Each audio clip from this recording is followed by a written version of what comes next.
Hello everyone, আসসালামু আলাইকুম। This is me Nahida Akter Muhu. চলে এসেছি নতুন ব্লগ নিয়ে। আর আমার আজকের ব্লগটা মাওয়াঘাটের। সো মাওয়াঘাটের ইলিশ মাছ যে আমার এতই পছন্দ, আর সব থেকে বেশি পছন্দ হচ্ছে লেজ ভর্তাটা।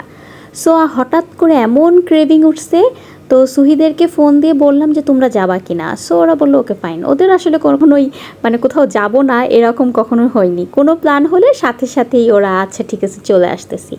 সো আমরা চলে গেলাম। আর এখানে ইলিশের দাম এত বেশি বলতেছিল, 2200-2300 টাকা করে পার কেজি বলতেছে।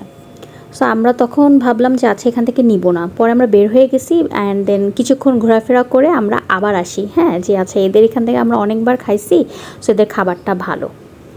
সো ফাইনালি ইলিশ নেওয়া হলো।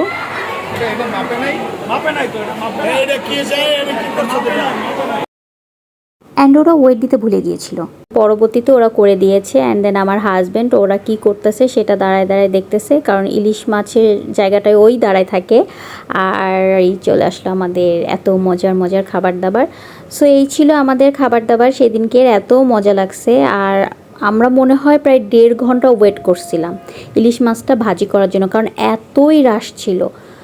সো খাওয়া দাওয়া শেষ করার পর একদম অনেক লেট নাইট। সো দেন আমরা চিন্তা করলাম যে আচ্ছা ওরা তো চা কফি একটা কিছু খাক।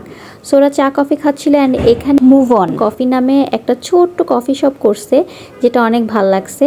সো আপনারা মাওয়াঘাটে গেলে এটা ট্রাই করতে পারেন। এটা একদম এই যে রাস্তার এই পাশটায় উল্টা সাইডে, যেখানে এই যে মাওয়ার ইলিশের দোকানগুলো তার উল্টা সাইডে এটা।